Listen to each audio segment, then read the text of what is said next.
Hey guys, Carlos Colon here with Georgia Perimeter Homes, and today we're going to be talking about how is agent commission or realtor commission calculated, whether you're selling or buying a home, how that works, and we're going to give you some examples to go off of as well.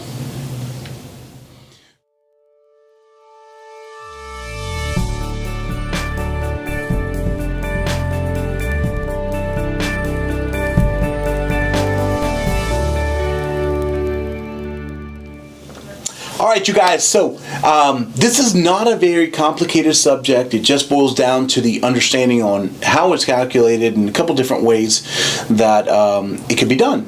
So we'll jump right in.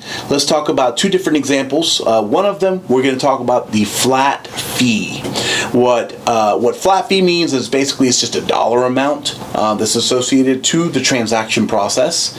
And then we have the other side of it, which is a percentage fee. Okay, so that percentage fee is typically calculated off of the sales price of the property. Now, I'm going to give you some examples of each, and then we'll go into kind of some details. So let's talk about the flat fee first. So in flat fee, so there's, more than two ways this can be done. For the sake of this video, I'll give you two. One of them is going to be the self-list. Let's say that the seller decided, hey, I just want somebody to put it on the MLS. I don't care about it. I'm going to handle everything as a seller. I'm going to take my own pictures and everything else, and I just want to pay someone $100 or $200 to do this and just kind of get it on the MLS. Okay, so that is an option. And in doing that, you have to still offer the buyer's agent something, because on the MLS, that's part of the agreement with the MLS, is whatever agent on the buy side is bringing the buyer has to be paid in some way, shape, or form. So you could do a flat fee on both ends in doing that. And so you could do some money for the listing itself, and then just offer a certain amount of thousands of dollars for the other side of it. So that's one way. Second way is you are working with an agent, and the agent says, hey, we're selling a $100,000 home or something, and we charge $3,000 for this transaction, and then we'll charge $2,500 for the buy side, and so it's a total of $5,500. So there's that flat fee aspect of it, and again, these are rough examples just for the sake of this video. Now, on the other side of it, we have the percentage.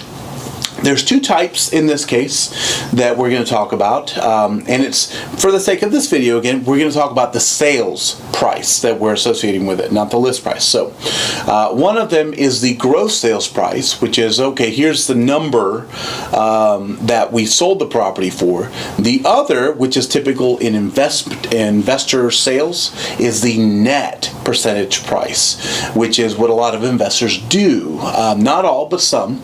And so a good example of that, and when we say net, is you sold the property for $100,000, but let's say that the buyer asked for $5,000 to come back to them in closing costs or seller contributions. Well, the net sales price at that point was $95,000, not $100,000. So in that example, the net percentage would be $95,000 times whatever the total listing price was in order to calculate your numbers.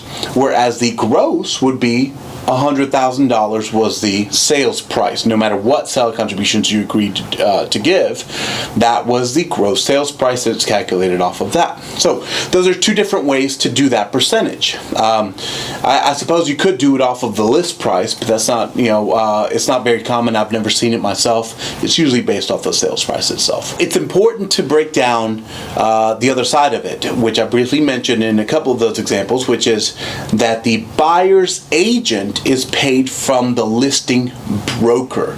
It's very important for you to understand how that works. So let's say that the listing broker is charging 6% for the transaction.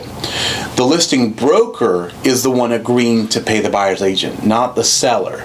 Now, in turn, is the seller agreeing to both? Yes. However, it's actually the listing broker that's agreeing to pay the buyer's agent a part of the commission in order to have a win-win transaction, so to say. So An example of that is what we talked about when they're charging 6% and then they're sharing 3% with the other agent. So it's important to understand how that works. So a lot of sellers go, I don't want to pay the buyer's agent. Well, you're not. You're agreeing to list it, and then the listing broker is agreeing to pay the buyer's agent. And so it's important to understand where the money actually breaks down that way. So let's jump into some examples. So flat fee. So let's say that we're doing a $100,000 sale.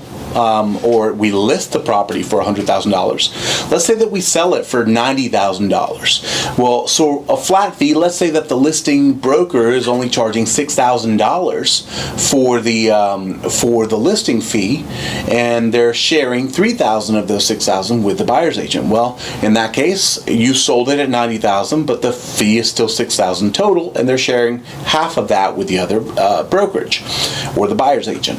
And so in that case, in a $90,000 sale, for example, you're still paying $6,000. Doesn't matter what the sales price was. Now, on the other side of it is the percentage side of it. So, like we talked about, most common is really gross percentage price. So we're going to focus on that one. So, property went live for $100,000. That was the list price. It sold for $90,000. And now on the percentage price, what's happened is we sold it for $90,000. You multiply $90,000 times 6%, and then you divide that. Let's say they agreed to share half of that, so 3% with the other agent. So you get the total, and it ends up being $2,700 to one side, $2,700 to the other. And so that's based off of the percentage from the sales price. So that one fluctuates depending on what the sales price was. Now, I have also seen a variation of both. And so it's important to understand what that looks like, which is kind of, we agree to list it at a flat fee, and then there's a percentage paid on the buyer's agent side. So an example of that would be, let's say that we agreed to list it at $3,000, and then we agreed to pay the buyer's agent 2.5% when they come in. And so obviously from the list price, you're paying, from the listing side, $3,000, and then for the buyer's agent side, 2.5% of the sales price. So there is a combination that you can do on that. So in summary, this is the important part to take in here. There's no rule or law that you have to do one or the other. This is really what it boils down to, is what's going to work best for you. In a flat listing fee situation, just know that most agents that do that and most brokerages that do that expect you to do all the work in most cases.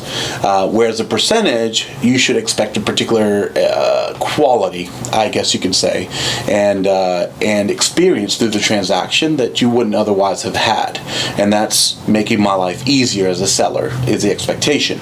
So there's no rules or laws that say that you have to do it one way or the other. It's all a negotiation. But I will say that it really boils down to how the listing broker, the listing agent, runs their business. I'll give you an example.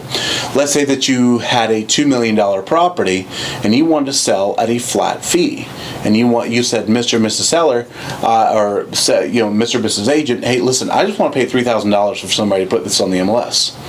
Well, I can tell you right now, I would not agree to take that listing at all. And the reason being is because if this is going to be done right, I'm going to spend $3,000 just on marketing, part of marketing alone.